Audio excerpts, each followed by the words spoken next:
السلام علیکم۔ جن لوگوں نے میرے سفر نامے پڑھے ہیں وہ جانتے ہیں میں نے کافی ٹریولنگ کر رکھی ہے، اور بہت سی جگہوں پہ میں جہاں گیا ہوں ان کا حوال میں نے نہیں لکھا۔ ملک کے اندر بھی بہت سی جگہوں پہ میں گیا ہوں، اور باہر بھی اللہ تعالیٰ کا فضل رہا ہے کہ جاتا رہا ہوں۔ آ، میرے ذوق کے خلاف اس طرح سفر کرنا اس لیے کہ مشکل ہوتا ہے، لیکن جس وجہ سے میں سفر کرتا ہوں اس کی دو بنیادی وجوہات ہیں۔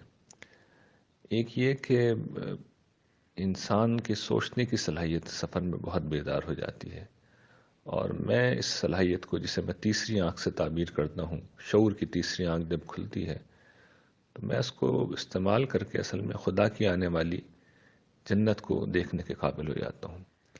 اس لیے کہ عام طور پر ترقی یافتہ ممالک کا سفر کیا جاتا ہے تو وہاں کا جمال، وہاں کا کمال، وہاں کی صنائی، وہاں کی خوبصورتی وہ غیر معمولی طور پہ انسان کو اپیل کرتی ہے۔ تو اس سے گویا کہ وہ ہمیں تعارف ملتا ہے کہ کل قیامت کے دن جو جنت خدا بنائے گا وہ کتنی غیر معمولی ہے۔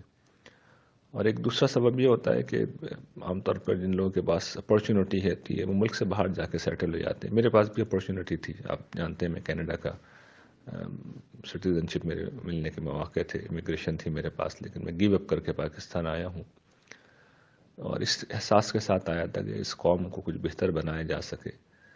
تو وہاں جا کے یہ احساس ہوتا ہے کہ ہم کتنے پچھڑے ہوئے ہیں، کتنے پیچھے رہ گئے ہیں۔ یعنی ملک میں رہ کے آپ لوگوں کو اندازہ نہیں ہو سکتا کہ ہم کس درجے میں پیچھے ہیں۔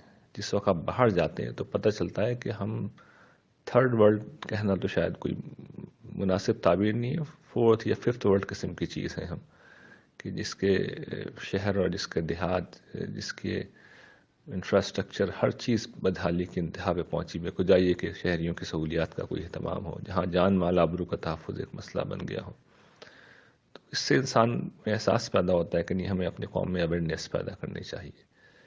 تو میری بھی آپ لوگوں سے درخواست یہ ہے کہ آپ لوگ جہاں ممکن ہو سفر کیجیے۔ سفر ہمیشہ انسان کی آنکھیں کھولتا ہے، اور سفر کے لیے بہت سارے پیسے نہیں چاہیے ہوتے، صرف جذبہ چاہیے ہوتا ہے۔